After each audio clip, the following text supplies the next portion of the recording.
And this is Male Entrepreneur Podcast, episode 176. And we are live in 3, 2. All right, welcome back to the Male Entrepreneur Podcast, the podcast for men who win, with your host, Purdeep Sangha. Purdeep, how you doing, man?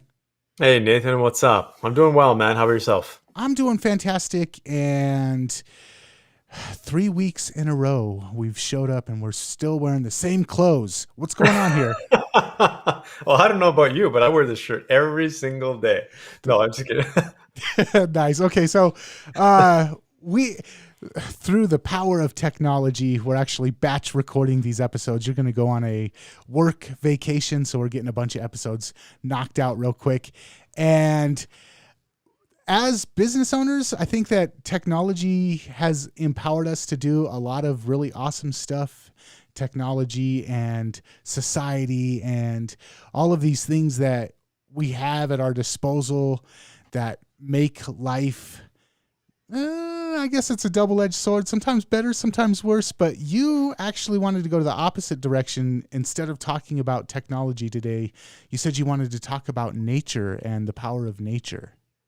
Yeah, that's where I'm headed in the next couple of weeks. Headed back to Kelowna on our orchard. We have our cherry harvest that's going to be happening. So I'll be literally running through the trees and driving the tractor through the trees, and that's one of my favorite times of year because it's just in nature, just not around technology very much. Yeah, it can be stressful, but there's a different kind of a stress when you're in nature. It's not that, how do I say it? It's not that mental stress, it's more of a physical stress. I've noticed, I live right by the Rocky Mountains, and it's a 20-minute drive for me to get out of the city and out into the mountains. And I can't really put my finger on it. I can't really describe it, or even to myself, but getting out of the city, getting out to the mountains, there's this almost like an energetic shift. I don't want to sound hippie or woo woo or whatever, but just getting away from, maybe it's the 5G radio towers. I'm getting out of their reach. I don't know, but just getting out of the city and into the mountains, there's like this cleansing effect that it has. And it's so weird because as I'm driving back towards the city, as I get closer, I can start feeling the whatever is associated with it to start to creep its way back in. And I can't explain it or even understand what the phenomenon is, but maybe I'm not alone in this. No, you're not alone, man. I totally get what you're talking about. Yeah, there's just a different level in the city. That's why I laugh. My wife's a city girl. I'm kind of the country guy. I laugh with her because I'm like, you know what? It's just a different life. You guys are so stressed out in the city. So no wonder people are just running around like the and that's been shown actually. People who live in city areas are less likely to be as happy as people that live in other areas. So it there's some science behind it. But it's interesting, Nathan, that you talk about that because there's been studies to show that certain places around the world, for example, in Egypt where the temples are or the pyramids are, and places like Sedona in Arizona, for example, some of these places around the world where people have found sacred for thousands of years, for example, have been shown to have different levels of energy. Mm-hmm. Like there's actually a different level of energy radiating off the ground. So when we think about this, thousands of years ago, people without the technology understood that the earth, Mother Nature, had energy in certain ways and they were able to utilize it. That's pretty phenomenal. So are you familiar with, and I don't know how much of this is reality or just internet conspiracy theory, but are you familiar with the concept of ley lines? Ah, I think I am. But So, maybe you can give us a quick update. so there's, I guess, maps of different energy flows that kind of what you were talking about. And Mhm. there's intersections where these lines meet up with each other. And they say that, like great cathedrals have been built there. Churches have been built there. Mosques have been built there. A lot of places of worship or spiritual, I guess, tranquility. They say that that there's a way, and now they're actually finding that they can measure some of these things, and they're saying that, yeah, there is some sort of like resonant energy in these different areas. What I wonder is, though, is the human experience. If we as human beings, we talked on a previous episode about when somebody walks into a room and they can or their energy like immediately changes the energy of the room. I wonder if like the earth has that ability, and then as human beings, we have the ability to either work with it or sometimes dilute it or pollute it and alter that energy. I don't know. It's a weird rabbit hole to go down, but I was wanting to know your thoughts on that. Yeah, so we haven't done any scientific research, excuse me, regarding Earth's energy, for example, but I know other scientists have, and they've shown that the Earth has a vibrational frequency, for example. And I will speak on my own behalf from personal experience. And what has been taught out there is, for example, when you walk barefoot on ground or on grass, you are able to take in that frequency and it automatically grounds you. And so that's important. Now, if we take a look at it from an electrical standpoint, Nathan, electrical sockets have grounding. Mm-hmm. When you think about that, that's pretty weird. Like what does that mean? It's grounding the energy, right? So their earth does have a frequency. The earth does have natural energy. And this is, again, from spiritual teachings where people have talked about walking bare feet, right? Not shoes weren't around back in the day, right? If you go to spiritual temples, for example, or mosques, it's all barefoot, right? You're touching the ground. So there is definitely an energy. I can tell you that growing up on an orchard, and every time I go back into the orchard, there is a different level of energy. I'm talking so many different levels of energy. I'm talking about peaceful energy. I'm talking about mindful energy. I'm even talking about sexual energy. Like, and this is a guy's podcast, but literally, and I'll be completely open and honest, when I'm in nature, when I'm on the orchard, for example, man, my it's like my testosterone shoots through the roof and I get like extremely, I'm going to say horny. Like it's so weird. Like my sex drive just shoots through the roof. And when I come back into the city kind of life, it dwindles down compared to what it is. So I would say for me, yeah, I can totally feel that energy. So we kind of have I guess it's a trope now of the kid that grows up on the farm and hates living out in the middle of the country, and to rebel against their parents want to leave the farm to them, but to rebel, they're going to go to the city and get a job working in a skyscraper and life is going to be great. And it feels like, I don't want to say it's like coordinated or manufactured, but there's so much of our connection to our ability to connect with ourselves at a certain level and our ability to connect with the planet are so intertwined, and modern living seems to almost at every level put a blockade between the ability to connect with the planet and the ability to connect with ourselves. And as a business owner, I appreciate all of these things, and I appreciate the benefits of living in the city, and I appreciate the benefits of modern technology. But I also, like I mentioned at the beginning of the podcast, I get out of the city to re-energize that connection. And I see a lot of people, especially like the kind of the control freaks that want to manage everything and dictate how the rest of us are going to live.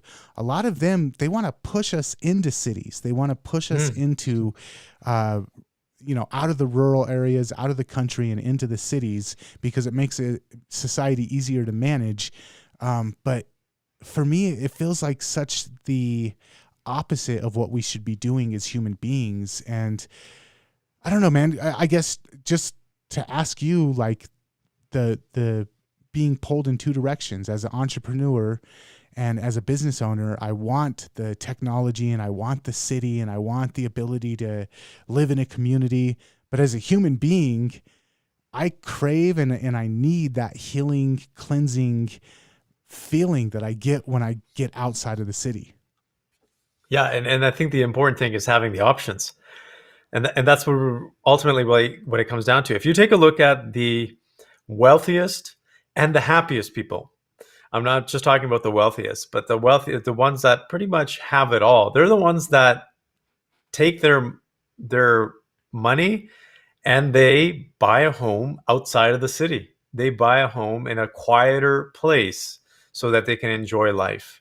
And I think that's ultimately it. We gotta understand that from that perspective, because people ultimately get to a point where, like, okay, I have the success, I have the fame, now what? And then they realize that, okay, having a peaceful life or a life with nature, or that's not in the hustle and bustle, is ultimately what they're looking for. Again, everybody has a different thing that they want out of life, but I think it's about having options. It's about not being forced to live a certain way.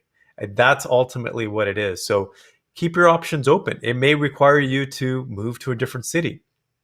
It may require you to, I don't know, maybe take a job somewhere else. This is a conversation that my wife and I have all the time. Is I am getting closer and closer to getting her to move to my old hometown because we have an orchard out there. And the cool thing about this orchard, this parcel of land, is it's partway on a mountain. It's a beautiful piece of property, but it's literally right on the edge of town. So we can literally get into town in a few minutes.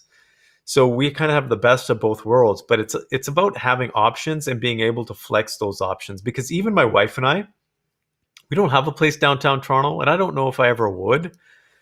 But we've been thinking about having a place just so that when we feel like having a night out in the town, that we have a place to stay. So sometimes we feel like going out and partying every once in a while, but ultimately it's about having options, I think.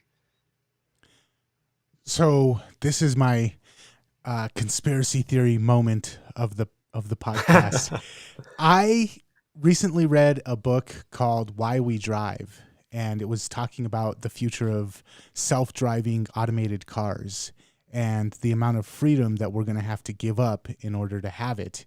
And I have a concern that as technology and especially like with automated cars and stuff like that moves forward, I have a concern that we're not going to have that option. I have a concern that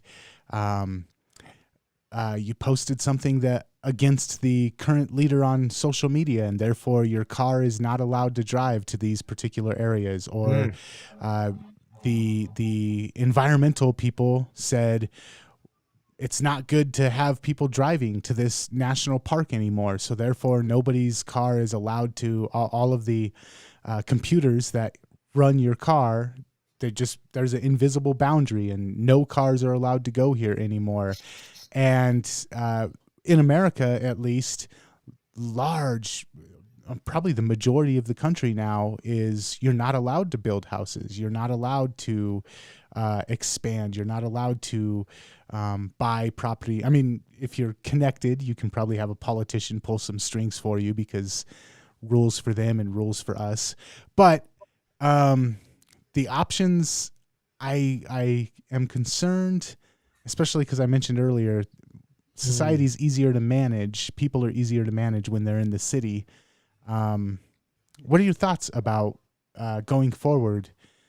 Is this a concern for you, or is it even something that you've even thought about, the expanding protection of those areas and the consequence of us not having the options to do this? Yeah, that's really interesting. I think what you're talking about is we're already headed down that path, I think, and we've been heading down that path for a while. I think technology is just accelerating it, where it's enabling people of power. And when I say power, I'm not talking about power from the perspective of political power, because behind political power is money. So financial power is ultimately what people are fighting for, and what a lot of these things are coming about from is people just want more control of money. And to get control of money, they want more control of people. So I think that's a natural thing that's happening in society. And we as men, excuse me, need to be more aware of that. We need to be really honest and open and say, okay, some restrictions are required. For example, here in Canada, I'm all for gun laws. I think they're smart because I can go outside. I don't have to worry about getting shot. And I don't have to worry about my kids getting shot. Or like we have virtually, if you ask most Canadians, they have very little concern of that. And very little does that actually happen. It happens, but a very small, minuscule percentage. So there's some things that help society. There's some things that don't. You're never going to be on board with certain things. We have, for example, our land is in what we call an ALR, agricultural land reserve, which means that we can't develop it. We can't build houses, whereas everywhere around us, we have a development that's right next door to us that's building like 2,500 homes. So could we cash out if we were allowed to? Absolutely. But we can't because it's in this agricultural land reserve that's restricted us. So there's always boundaries, there's always challenges, and I think we have to understand what's good, what's not so good. But you're right. I think ultimately what we have to do, and I don't know what the solution is to this, is be aware of how far those boundaries are going. And I think that we may be in a time that we have to just be more open and honest and have more conversations about these, and not about pointing fingers, but saying, okay, what's actually in the best interest of everybody? And I'm not just saying, the people that live within a certain community or my particular family, but just as a country as a whole, or maybe even as a nation as a whole. One of the things that we talk about, Nathan, this is kind of a total tangent, but it kind of falls in line with what we are talking about when it comes to nature, is climate control, right? And pollution and all of these things. I don't think there's any doubt that we are polluting the crap out of this world. I don't think there's any doubt there. Do we need to do something? Yeah, absolutely. I want my kids to be able to walk around without masks. I want my kids to, and you're going to say, well, that's not going to happen. Yeah, go to India, go to China, go spend. I'm telling you, when I went to New Delhi. By the time we drove out of New Delhi, it was about 5 hours just to get out of New Delhi. I had developed a cough. And I was just like, what the hell's wrong with me? I was sitting in a van, I developed a cough because of the pollution was so bad there. Mm-hmm. Is that what we want our children to be living in? No. Right? So I think all of these things come into play. I don't know, Nathan. Are people going to stop us from going into parks and buying lands and stuff like that? I think so, because people with money will ultimately want to control it. Yeah, well, I guess the solution is let's get all the money. Yeah. And maybe we can buy up some property in the nature before they grasp their iron fists around it. Man, I don't want to end the podcast on such a bad note though. No, I don't think it was a bad note. I think it was just an awareness, because from the perspective of climate change, it's definitely important. I think we need to be more aware of that. But let's talk about some more. Yeah, let's end it off on the positive note when it comes to nature. I think it's important. No one can argue that. I think we were talking about the benefits of nature, getting out there, exploring more nature. I think more people, here's a cool side, right? We're getting 2 ATVs for my kids, and some of the ATVs are hard to find. And because the dealers are saying, these have been selling like hotcakes. Mm-hmm. People have been buying, this is one of the hottest things, is buying ATVs for their kids so they can take them out into the bush in nature and do these kinds of outdoor things. So COVID has actually been a positive impact on people because it's forced them to get outdoors and be away from the cities, right? So I think there's some positive elements to that as well. Okay, so there is a silver lining to this, and I will say also out where I live at, I've seen a lot more people hiking. I've seen a lot more people getting outside of the city. So maybe there is a silver lining. I'm still going to We try and make a bunch of money so I can buy some property outside of the city for myself, though. Yeah, I think it's smart. Let's leave it on a positive note. I think it is smart, right? Without conspiracies. I think it's smart for us to buy some land. Every person should have some land if you have the capabilities to outside of the city where you can spend your private time without surveillance, without technology, and just live out there in nature. I think it's important that we do that. I think it's very important for us as men to be able to have that option. All right, man. I agree with you 100%. Maybe not about the guns issue, but on everything else. Um, until next time, if people want to check out more episodes of the podcast, where's the best two places to go? Oh, that's awesome. Check out guncontrol.com. No, just no, check out youtubeformen.com or mailpodcast.com. All right, man. Until next time, we will catch you later. Till next time.